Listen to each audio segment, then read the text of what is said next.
आज इस वीडियो में बात करने वाले हैं भारत में आने वाले सबसे बड़े लेबर लॉ चेंजेस की, यानी नई श्रम संहिता, न्यू लेबर कोड्स की।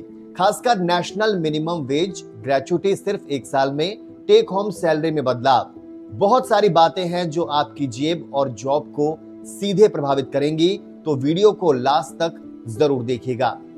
पहले समझो क्या हो रहा है। दोस्तों, अभी तक हमारे यहाँ 29 अलग अलग लेबर लॉ थे। मोदी सरकार ने इन्हें घटाकर सिर्फ 4 नए कोड बना दिए हैं। पहला है वेज कोड, दूसरा है इंडस्ट्रियल रिलेशंस कोड, तीसरा है सोशल सिक्योरिटी कोड और चौथा है occupational safety, health and working conditions code. इनमें से 3 कोड तो 2020-21 में ही बन गए थे, लेकिन अब 2025-26 से पूरे देश में एक साथ लागू होने की पूरी तैयारी है। मतलब अब सैलरी स्ट्रक्चर, पीएफ, ग्रेच्युटी, छुट्टी सब कुछ बदलने वाला है। सबसे बड़ा धमाका क्या है? National minimum wage. अभी हर राज्य का अपना मिनिमम वेज अलग अलग है। दिल्ली में 17-18 हजार, बिहार में 10-11 हजार। बहुत अंतर है। अब नया नियम कहता है पूरे देश में एक नेशनल मिनिमम वेज होगा। अभी तक सरकार ने 178 रुपए प्रतिदिन फ्लोर वेज तय किया है, यानी करीब 4600 से 5000 रुपए महीना। 26 दिन गिने जाते हैं, लेकिन ध्यान देना ये मिनिमम है, यानी कोई भी राज्य इससे कम नहीं दे सकेगा।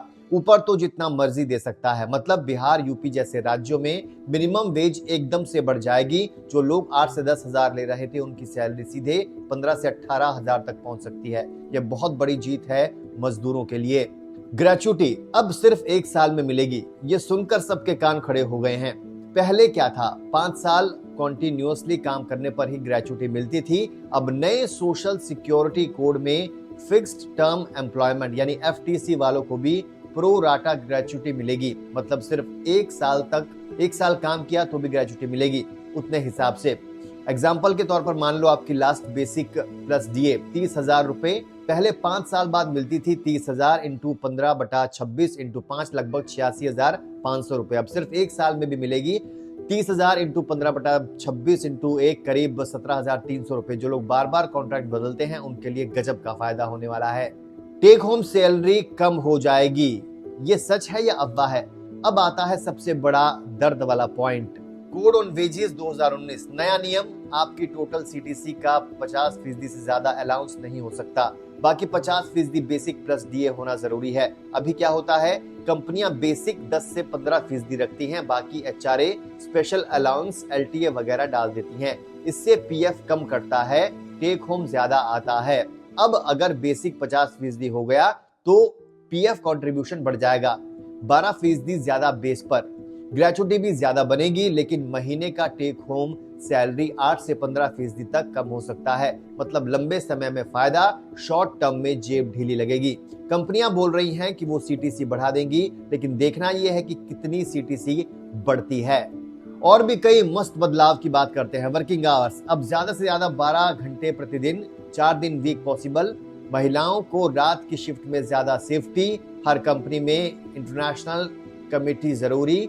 पॉश के लिए 300 से कम कर्मचारी वाली कंपनी से भी बिना परमिशन निकाल सकते हैं, लेकिन 3 महीने की सैलरी देनी पड़ेगी। Unorganised sector, gig workers, driver, घरेलू मदद को भी सोशल सिक्योरिटी मिलेगी। सरकार फंड बनाएगी। कब तक लागू होगा ये? अभी ज्यादातर राज्य नियम बना चुके हैं। केंद्र सरकार ने संकेत दिया है कि 1 अप्रैल 2026 से पूरे देश में एक साथ लागू हो सकता है। कुछ राज्य पहले भी लागू कर सकते हैं। 2025 में ही आपकी सैलरी स्लिप बदलनी शुरू हो जाएगी।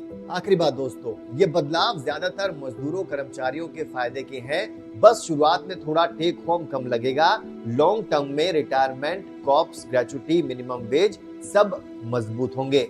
आपको क्या लगता है, आपकी सैलरी बढ़ेगी या घटेगी? हमें कमेंट में जरूर बताइए।